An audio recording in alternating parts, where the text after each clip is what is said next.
We are now at the most exciting topic in the blockchain space. GameFi, blockchain gaming. Is this the future of gaming? So gamers have spent like $4 billion in NFT gaming assets year to date. That's massive. And we are seeing major moves by major VCs coming into the space and major publishers as well, likes of Ubisoft, NetEase, Krafton, Azure. So it's a very interesting time. We are at the front of a very interesting industry wave. And and we're here to talk about it. So I'm Jansen, co-founder of PathDAO, one of the larger gaming guilds, gaming DAOs globally. And I'll be moderating our session here today. And with us, we have a bunch of amazing panelists. We have Irene Umar. She's the co-founder and Indonesia country manager of YGGC. The mission is to create one of the biggest and most sustainable play and earn virtual economy in Southeast Asia. She is also a mentor and a coach to many startup founders. So that's Irene. We also have Chun, Weng, project lead at TavernDAO. They are blockchain gaming infrastructure builder, trying to empower gamers with tools to navigate the play and earn space. Chun himself is also quite a prominent personal finance YouTuber. You guys can search him up. He's a very, like everyone in Malaysia knows him. And then we have also Suresh Naidu, advisor, innovation and communication at land.io, where they're redefining real estate funding with blockchain. He himself is a massive gamer at heart, who has also brought his family into the Web3 gaming space. He is also building a community of gamers at Asia Pacific University today. So, this is our bunch of amazing panelists. For people in the audience, if you guys have played a blockchain game before, just for us to get a sense, feel free to put a thumbs up and let us know. So let's jump into it, right? I think the first question to just ease everyone in, it's what is blockchain gaming to you? Right? So let's start maybe with Suresh. What is blockchain gaming to you? Why me? Okay. Okay. All right. For me, why blockchain gaming? Basically, it is decentralized, and I don't see any real control whereby those who play can actually earn something rather than the standard games where you guys spend more money and spending and spending and spending and you don't get to see anything. I know that because my kids are playing games and I know how they spend, and you are the one who take out everything from your pocket, and when it comes to blockchain games and you start earning. All right, so basically that's for me. Right. Irene, what's your thoughts? What is blockchain gaming to you? Oh my God, I thought I'm off the hook with Suresh answering on behalf of us. For me, blockchain gaming is essentially gaming on blockchain, right, as the name suggests. But I think it's just an upgrade to the traditional gaming. Gaming and historically has been, we go in, game developers have to think about the game economics of how to get people to enjoy playing the games, and now there's another layer to it that's more on a reality side. So a lot of people will be asking, right? A lot of parents especially will be asking us gamers, what are you guys doing? Because it's essentially a bubble, right? So what blockchain gaming does is, as blockchain become more popular, it's bridging the gap. So more people will understand more about gaming. And I love blockchain gaming because it's everybody, whether you admit it or not, whether you're parents or whoever you are, everybody loves games. And so it's the easiest way, I feel, in my view, to ease people into the blockchain space and to better understand it through gaming. And that's why a lot of organization does gamifications, right? So blockchain's gamifications is through play to earn games. This is my 2 cents. Got it. And Chun? Yeah. For me, I think that blockchain gaming is really the start of something a lot bigger than we think, right? So I think if you're looking at the evolution of like crypto, you slowly went from layer ones, like your Bitcoin, ETH, then you had DeFi. It's really hard to kind of wrap your head around, and still is, right?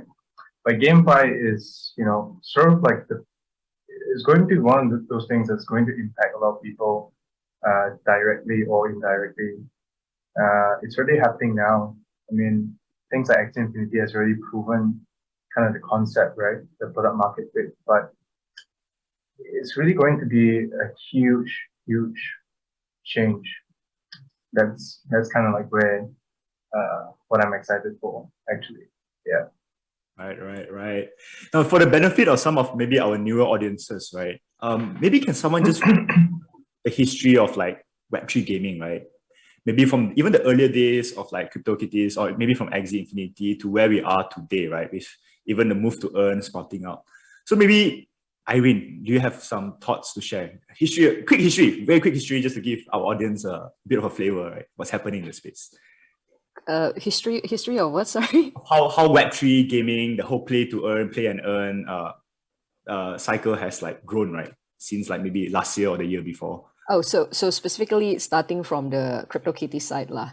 So I think the beginning of the entire blockchain gaming, it started off like I hate to repeat this, like what you said, it started on from CryptoKitties, and then later on, one of the biggest one I think is Axie Infinity. Doesn't mean that there are no other projects, but I think 3 years ago when Axie Infinity was introduced, all of us was like, what is this? What is this animal? We don't get it, right? And that's why the likes of Gabby and all that, they were able to get into Axies when AXS was less than $1, and they were playing on it. But at that time, not a lot of people understood. It took them 3 years with all the technological advancement, the blockchain space, and also DeFi really kick it off, and then GameFi comes in. But if I may, Jansen, I would like to address like why is this important, right? The GameFi side of play to earn, the blockchain gaming, it addressed one fundamental pain points in the traditional gaming space. So in the past, you would see that people have skins, right? When you play games, you have your weapons, you have your skin drops, you have Pokemon, for example, you catch a certain Pokemon in some airport, and then you're like, what do I do with this? I can't transfer it. I can sell it, but there's the sales transfer will happen OTC. And that's why there are a lot of marketplaces, like in Indonesia, we have itemku.com that facilitate these trades. And even then, sometimes you have to give up your entire accounts. For Pokemon, you have to sell off your entire accounts, for example, right? So there's these pain points. Another thing is that ownership. Do you really own them if you can't sell them, right? And so this a few of the fundamental issues, problems that traditional gaming have is being addressed by the blockchain gaming, and that is why it's grown so big. So it's not something that's grown so big because there's no needs for it or it's all just hype, but as gamers, I would like to just clarify that there are basic fundamental needs to it that facilitate the growth over the last 3 years. Yeah, I think that's really spot on, right? And I think it comes to our next question of like, so now we have, you touch a bit on some of these key innovations, right, that Web3 games bring into the space. I think you've mentioned the hyper liquidity aspect, the one where people can actually trade items, right? And then there's other stuff, right? People talk about interoperability. It's a very big word. People talk about, UGC and how user-generated content can be incentivized because now there's tokenization, right? Now, but the question, and this is a bit of a deeper question, right? Is Web3 truly needed for gaming? The tokenization, the NFTs? And if yes, right, is the benefit very genre specific? Or is it a blanket benefit? Like, does it only benefit like RPG games, right? Or even hyper casual games like Candy Crush can potentially benefit from this Web3 gaming innovation? Right, because I think it's quite a deep question. Maybe if anyone want to, give an answer first, right, to this. Oh, you're not shooting. All three of us are sitting nervously on who you're gonna shoot. Looking back, like but I don't mind taking that question first, right? So I guess we could kind of like answer the first part of your question first, like whether Web3 is actually required for gaming or not, right? Am I getting that right? Yeah. Yeah, so I think, the thing is that when people ask these questions, people feel like there's like a choice, And the thing is with technology, like no one in history has ever been able to stop innovation, right? So sometimes we tend to kind of ask the question of like, is it good or is it bad? The thing is that it just is, right? It's like steel, right? Like, is it good? Is it bad? Like the introduction of social media, is it good or is it bad? It just is, right? So it is in one way or another going to be integrated into crypto gaming. To answer the second part of the question, whether it's actually good for crypto gaming or not, I think obviously all of us here are all optimistic about the space. Otherwise we're not going to be here, right? That's why I make so many videos talking about these things, because I'm excited about the future that we're going to have, right? It's so obvious to some of us here that things like the metaverse, NFTs, owning things that won't just disappear after some centralized party just removes it. It's so exciting for us. So, but there are also terrible aspects of it, right? So it's how are we going to learn to live with this new technology or technological transformation? That's what I think. That would be my answer. Yeah. Suresh, look like you have some thoughts to share. Okay. What I see here is right. Let's see. I would say at this point of time, I mean, I don't know whether I'm going to answer your question or not. But it is going to be more of okay. What I would say is those previous pre-blockchain, I call it pre and post Web3 games. Okay, pre-Web3 games. All right. People were playing the games, but then nobody is bothered to actually see like what we are talking now. I don't know. I because I was not too much deep into those games previously until I've attended this type of conferences for those games where people talk about how future is going to be for these games. But then when Web 3.0 came in on decentralized web, and suddenly we see this booming of so many of these games and stuff like that. There's been always a question in my mind. We have so many games, but are we going to get that number of players or not? Where are we heading to? Sometimes you might have many games. Let's say, can you imagine everybody is coming into creating Web3 games, and everybody comes to say, oh, gamification. So come on, games. And then you keep on creating companies booming up with so many other games. But then where are you going to find the players? How many of us are going to play? Or probably in the beginning, you might have players that come in because they were boosted up, or they will tell, oh, okay, this is the next big thing is coming up. For example, say when you are playing Axie Infinity. Once upon a time, initially Axie Infinity was there, and then a lot of people were earning, especially if you see in places like Philippines and all these places, and they were, it is, in fact, their earning is more than their local income that they have been earning. And will the future, I'm still two-way thoughts in my mind, actually. Are we going to have speed, or is it just like, I would say it's still at a mini bubble stage? That is my take on that, on if you're talking about. So it might burst a little bit, but then we are there to go. I mean, we are not, it's not going to be a huge bubble that is going to burst, and then where we won't have any direction. Because as it grows, there will be other things that will set in, whereby it might bring in more players into it, or I don't know. So it is still a question mark on my part. I think you raised a very interesting point, right? Which is the whole play, the whole play to earn narrative, right? Which was where Axie Infinity, reached their fame with, right? Everyone earning more than a basic income. Suddenly, everyone wants to be part of this ecosystem, right? But I think fundamentalists would then show that actually the reason why people are earning is because of new people coming into the ecosystem, right? It was very reliant on new players coming in, and when that new player growth started to taper down, suddenly the earnings start to drop, right? And the interest starts to drop, right? Yep. But so the play to earn portion, it's one aspect, right, of Web3 gaming, right? There's also other aspects of what Web3 gaming can bring, right? Everyone talks about this thing called interoperability, right? Because you're all using the same protocol.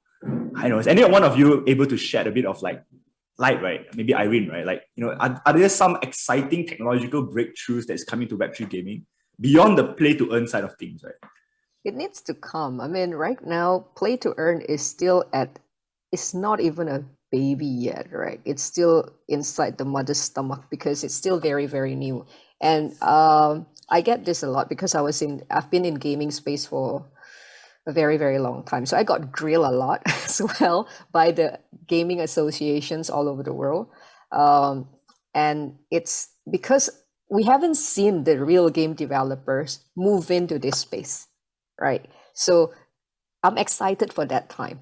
And right now, a lot of people are still at the look and see. Innovations and development can only happen when everybody comes together to collaborate. So if you ask innovations, are there going to be a few coming in? I believe there are a few coming in because there are a lot of pain points that people are solving. But I want to come back to what you mentioned about interoperability. Right now, a lot of games, it's silos, right? And it's not only happening in games, it also happens in the virtual real estate where everything is silos. If you are in this ecosystem, that's it. Now, the problem with that is there's no highways that's built. And right now, I start to see highways being built. The example of one game, Galaxy Fight Club, for example, they are approaching the likes of Karafuru, Cyberkongs and whatnot, profile pictures projects to tell them, hey guys, your profile picture can now play in my games. That is for me interoperability, right? So I see that a lot of quote unquote highways amongst the games are going to be built. A lot of highways amongst the virtual real estates is going to be built because that is definitely needed. And that's why I'm super excited. I'm just waiting and not brainwashing, but I'm just trying to convince and persuade the partners. Guys, we are all gamers, right? We've been in the gaming industry for so long. Our space is somehow, we have a lot of new entries in this space. Let's do something about it. Because if we don't do something about it, then we miss out on the boat. And I know that there are a lot of talents within Southeast Asia, within the game developers team that can do something. Because it's not only about tokenomics, it's also about the game economics. And these two need to talk to each other, right? And when we talk about whether or not GameFi is really needed, Suresh, you raised a very interesting point just now on whether or not we can find many gamers, right? I can tell you that everybody play games. I'm experimenting on my mom to play games right now on one of the games that looks like Candy Crush. She's playing, right? And that it's people are, the joy of playing games is being curbed for many, many years, for decades, because of the negative connotations tagged into gaming. GameFi is set to open that up. Right. And that is what I'm super excited about, because everyone is reintroduced to the word play again. And it's okay now because there's an income element attached to it. And that's why we're going to a lot of spaces. And what's interesting, an interesting phenomenon that's happening in Indonesia is some of our scholars, they did not even have a bank account. And we've talked about financial inclusion for ages, right? And suddenly that's being jumped across and we're going towards crypto inclusion. Their first digital wallet is not a bank account. It's a MetaMask or Ronin wallets. And that's sort of like, huh? Really? And then, but it makes sense, because if our scholars are people who are homeless or people who live in the street or who pick up trash, right? And they need all this income to play games, and they play games anyway, because our logic will say that if they don't have a house, how can they have a mobile phones? But the fact is they do, right? So how we help them to monetize it? And just picture this, a homeless person going to a bank, the security guard will do their job. They will kick them out before they can even go to the customer service to open a bank account. So this is a huge leap forward for all the financial industry. It's crypto inclusions that we're talking about now before they can open bank account. And so I think that it's very much needed for the world, yeah. Yeah, I think we hear the benefits, right? I think that inclusion part is definitely something that we've seen, at least in the Southeast Asia region, right? A lot of these people are starting to get into the financial ecosystems. But if you then play this backwards a bit, right? This is because there's a play to earn environment, right? There was some income source that came from gaming that is paying these guys out, right? But then there are, nowadays when you start talking about this Web3 gaming, right? It's starting to get a lot of polarizing views. Now, this play to earn, is it sustainable, right? This money has to come from somewhere, right? There's a mass checkout. And then there are people now changing narratives, right? Okay, now it's play and earn, right? Your objective is not fully to earn. You play, you get a bit of money, right? But some people are going all the way to the other end of the spectrum and saying it's play to own instead, right? So previously, you don't own the assets. Now, if you game, I spend 2,000 hours in a certain game, and if I want to leave the game, all these assets, I can actually sell it to someone else, right? So that's the ownership portion. Now, I think the question now it's, these different terminologies, play to earn, play and earn, play to own, right? what really makes sense, right? And what doesn't? Like, which ones you think that actually would last, or like would play to earn really, really be there 6 months down the road, 12 months down the road?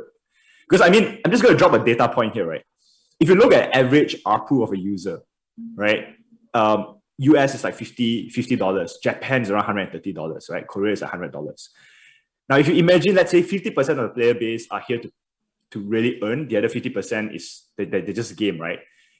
At best case scenario, the average revenue a user theoretically can get if the game returns full value to a user, right? It's around maximum $200 per year, right? That's a theoretical maximum for average game environment. Put it into a month, that's what, 200 divided by 12. I know my math's bad, but that's around like $20-ish. Let's put it in the ballpark, right? So a $20 average earning per gamer is sustainable, back of the envelope. But is that something that is enough to attract gamers? I don't know, from your experience from YGGC, right, Irene, maybe you can touch a bit on that. And then maybe Chun also after that, right? You can share your thoughts as well. I think we need a lot of economists to come in, the real world economists, because in the end of the day, whether or not, okay, there are two folds of the question, the two folds of the answer. One is when we look at the traditional games, Final Fantasy included, right? The big name. You see that every few years they upgrade something, right? And that's why you have to buy Final Fantasy 1, 2, 3, I don't know, now it's 14, 15, 16. And why is that the case? Because there needs to be a continuation of the cycle. So same thing, like Axie Infinity, now everybody is waiting for Origins, right? It was out a few days ago in terms of preview, but a lot of people are waiting for it. And it's a 3-4 year cycle. So in a similar manner, I feel that the blockchain gaming will also have to go through that cycle of upgrading the games. So you'll have maybe Axie Infinity 1, 2, 3, 4, 5, like Final Fantasy. That's one, right? And second thing, when we talk about tokenomics of the play to earn games itself, we see a lot of play to earn games tanks. The reason for that is simple, simply because it's still a young industry, and there are people who are not. It's not a Zen place yet. The people will take it to the extreme and go and say, "Oh, it's earn," right? There's a hashtag Chun even when it comes to crypto. And there are people who are like hardcore gamers who don't want to come in. So that equilibrium is not there yet. When things are not at equilibrium, it's economic 101. Supply and demand curve changes every freaking seconds. So because it's still early on. So when the economists come in and help us to look into it from a macroeconomic perspective, from microeconomics perspective, to see how it balances, and game developers are still very new as well in this space, there needs to be a quick reaction time. It's the same thing as how it is sitting down in a central bank, for example, right? Looking at the rates. Oh crap, our ringgit Malaysia or our US dollars is going up the roof. Something needs to be done. Those stimulus packages needed. And that's what Axie Infinity does, right? They introduce like, oh, breeding cost needs to go up. Now the speed of execution just needs to be faster. So this too needs to happen, I feel, for it to rebalances. Yep, got it. Chun Weng, your thoughts? Wow, man, tough question. But so just to rephrase your question, right? So does play to earn work, or does play and earn work, or does play to own work, right? And what are our thoughts on this, right? So I think for play to earn, I think there is a fundamental flaw to the concept play to earn, right? Basically, if you're kind of just going in just to extract value from the economy, and everybody's there just to extract value from the economy, it's a bit weird, right? If people are just going there just to earn, right? So it's sort of like 90% earn or 10% pay, right?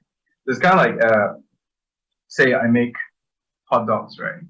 They taste mediocre, they don't taste really good, and I just keep giving out like, free hot dogs all the time. People will keep coming back to have hot dogs, right?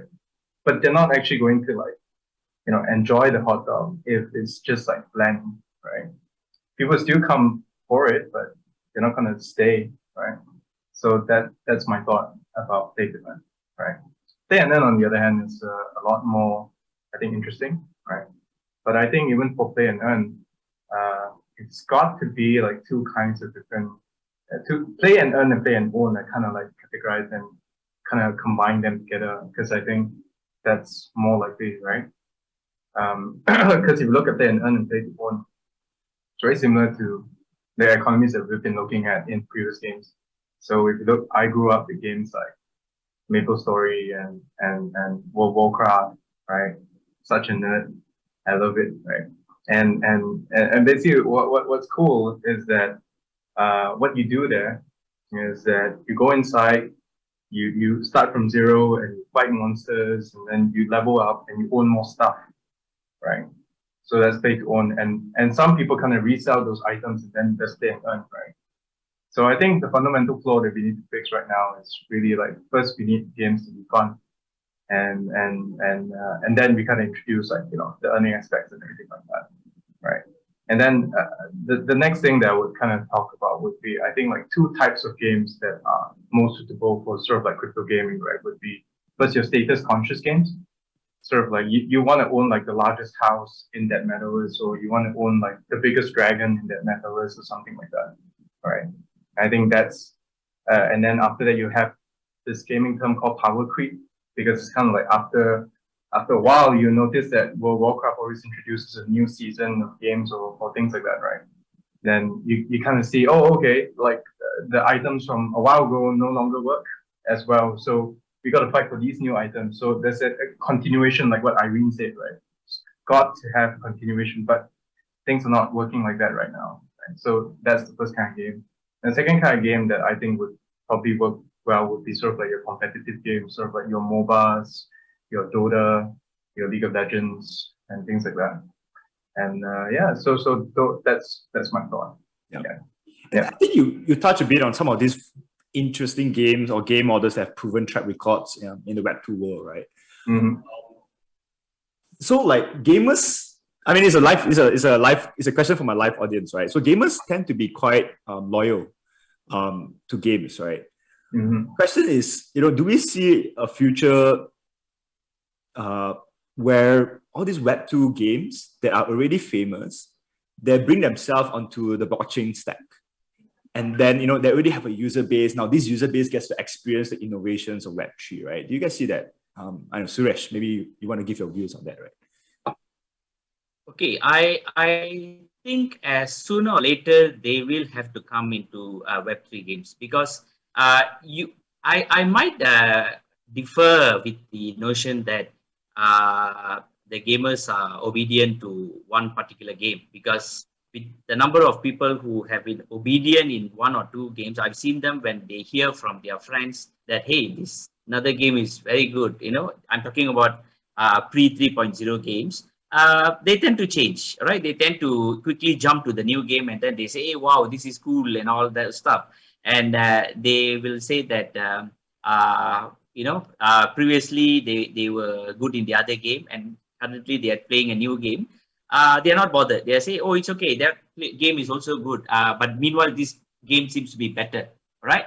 And I've spoken to gamers who have been playing these games, and I tried to get them into blockchain games too, but they seem to be reluctant at this point of time. Because why? It's not because they don't want to come in, but they were not very sure about what is Web 3.0 in the first place, and what Web 3.0 games are in the first place. So once that knowledge comes into them, and they will, at a point will come where, just now as Irene was saying that, as the time goes, the development will slowly take place, and sooner or later these guys will slowly come to know that, we have something, this type of games where you can actually earn.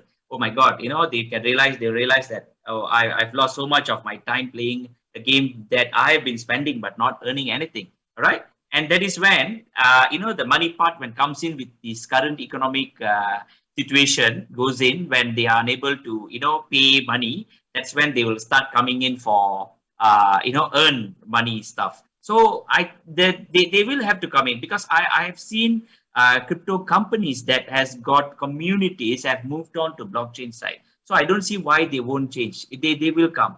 That's my take. And I think education institutions should play a bigger role in this area, basically. Yeah, that's it. Actually, on that point, right? I mean, Suresh, you do a bit of community work and gamers here on the ground, right? Like, so are there any challenges that you face, like onboarding this fresh bunch of gamers from the Web2 space into Web3 gaming, right? What have you seen, right? And what works is what doesn't work, right?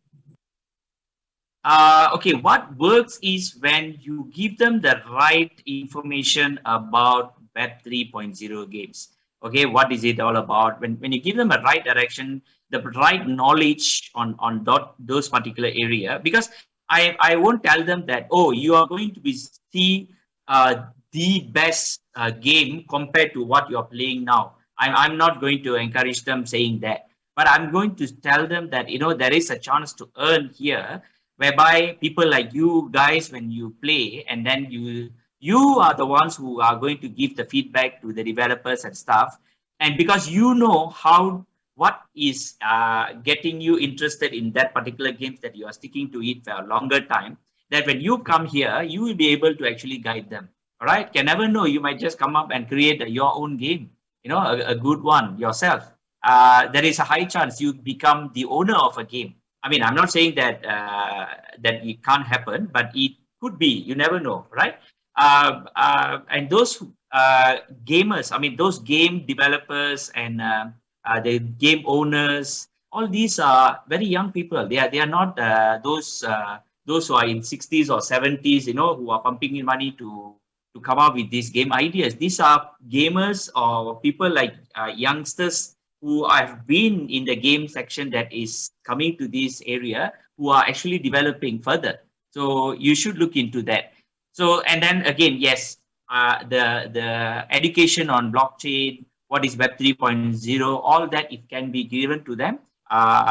They will come surely. But yes, it is a very big challenge. It is a very, very big challenge, right? Because even if, in APU, we have a blockchain and cryptocurrency club, even for us to come invite other universities to open up a club in their universities itself, we are getting a lot of questions that they claim that it can students can get cheated, but then in the first place they didn't even give a chance for them to give the right information. So that is my take, basically. Fair. I think that's exciting, right? I mean, to hear at least, I mean, there's efforts on the ground trying to bring these folks into the space. But then looking forward, right? So looking forward, there are a lot of game developers coming into the space. We even are seeing already today some studios with like track records of like 50 million downloads in Web2, player retention at like 10% after 120 days, right? So these are really great gaming metrics, and these studios are already coming in at least. So I think Irene, right? I think maybe from your work at YGG, you might have brushed shoulders with some of these studios, right? I'm just curious if what's the most exciting game that you are looking forward to, right? Maybe just one title, like the most exciting one that you personally are looking forward to, and then maybe tell us also why do you think that might define what Web3 gaming in the future might be, right? Jansen, you're putting me in a very difficult spot. Whatever name that I say, I have like a whole bunch of other game developers who's going to complain. How come I'm not your favorite? So please allow me to wiggle myself out of that trap. And in terms of game, I really feel that I have a different views. I feel that in the past, remember, we talked about free-to-play games, right? And then everyone was like, free-to-play games, free-to-play games. It's so mouthful to say, and then it becomes games. So I feel play-to-earn games, in the end of the day, is just going to become games. And it's just we all collectively, all of us together, just need to figure out the innovation needed and the technology required and develop it and make an alliances to make it happen. Because I don't think anyone is going to call it play-to-earn. It takes extra seconds to even say it. In the end of the day, it's just going to be games. Very true. Yeah. Then maybe then before we call this panel to a close, what important new trend will we be talking about at next year's CryptFest, right? Maybe Chun Weng, you want to touch a bit on that? Next year, 1 year from now, what do you think we'll be talking about in this GameFi scene, right?